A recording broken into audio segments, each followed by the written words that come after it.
Hello, and welcome to the GRACE podcast series. My name is Denise Brock, and I am the Operations Director for the Global Resource for Advancing Cancer Education, or GRACE.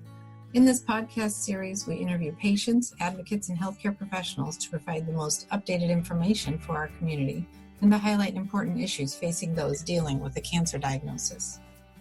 We hope you find this information valuable. For questions or comments, please visit us at cancergrace.org.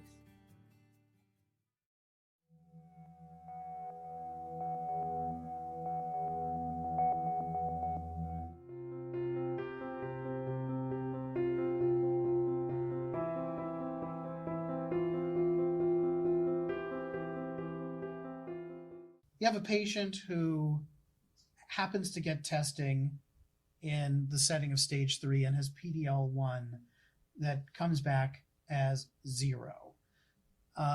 They get through chemo and radiation.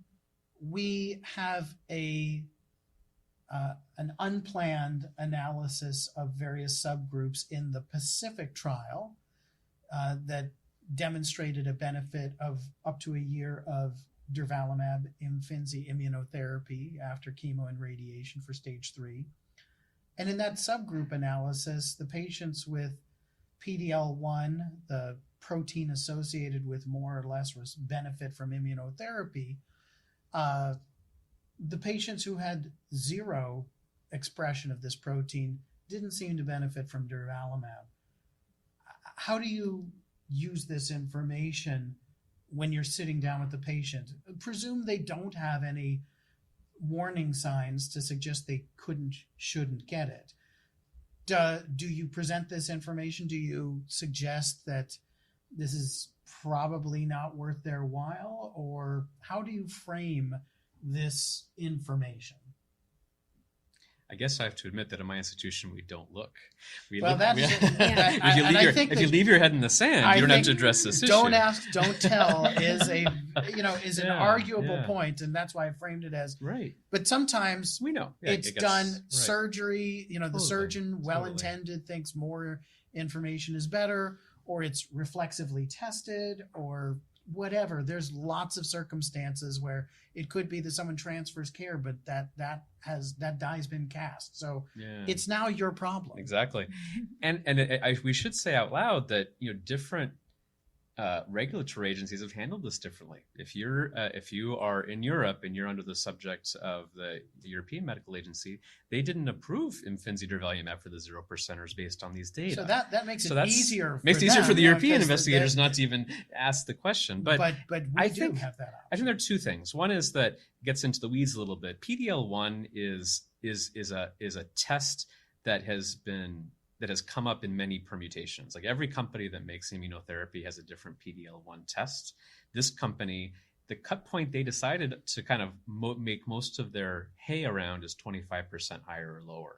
And so there's some argument that the 22C3 that a lot of us do in a stage 4 setting, 22C3 being a type of PD-L1 testing, the most common test, versus the PD-L1 that they did on this trial, where the distinguishing ability lower than 25%, meaning can you tell the difference between 0 and 5%?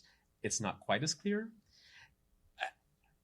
Basically, my hand wavy answer is I do mention this to patients if I happen to know. I tell them that one part of the study suggested that the time of length of holding the tumor down was a little bit longer. There's a hint toward that, but the survival was a hint toward a little shorter, but these were very small numbers, and we kind of talk it through. And I would say that if a patient were more beaten up than average after chemo radiation, I'm less enthusiastic about the durvalumab or Imfinzi, or I'm more likely to stop it at 6 months if there's some adverse event. But I still offer it. If I had that data in front of me, I'd probably talk this through with the patient. But if they kind of said, "Doc, what would you do?"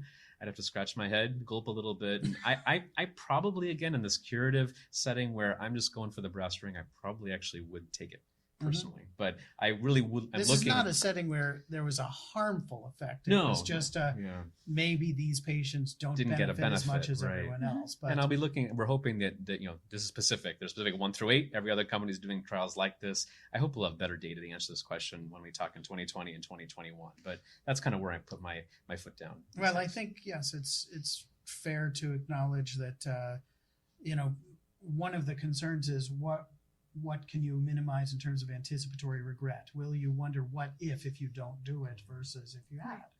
Millie, what's your approach? Yeah, I mean, I think I've had situations of patients where their baseline pulmonary function is not great.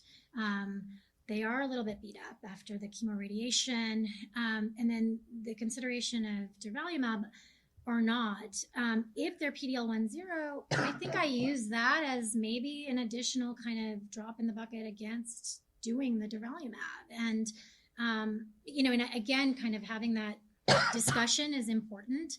And I've actually faced this clinical scenario a number of times in recent months, and have used that. The other thing that people are starting to look at is this concept of minimal residual disease, or MRD testing. So doing that testing in people after they've finished chemoradiation to see if there's any detectable circulating tumor DNA, and using that potentially. So kind of similarly to the PD-L1 cutoff, if you don't see circulating tumor DNA, would you use that as a reason to not give durvalumab? And of course, we don't have answers to that, but in a situation where you're kind of on the fence, there are, I think, the PD-L1 less than 0, the ctDNA, whether or not it's detectable. I think those things could kind of be part of that, balance of, should you offer it or not? Again, the risk benefits. Mm.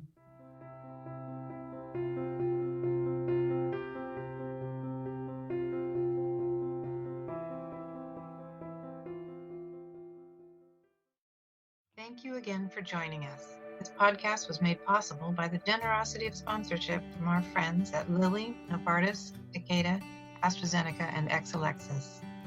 Please like and follow us on Facebook and Twitter. Send us feedback, share your story, donate, and visit us for more information at cancergrace.org.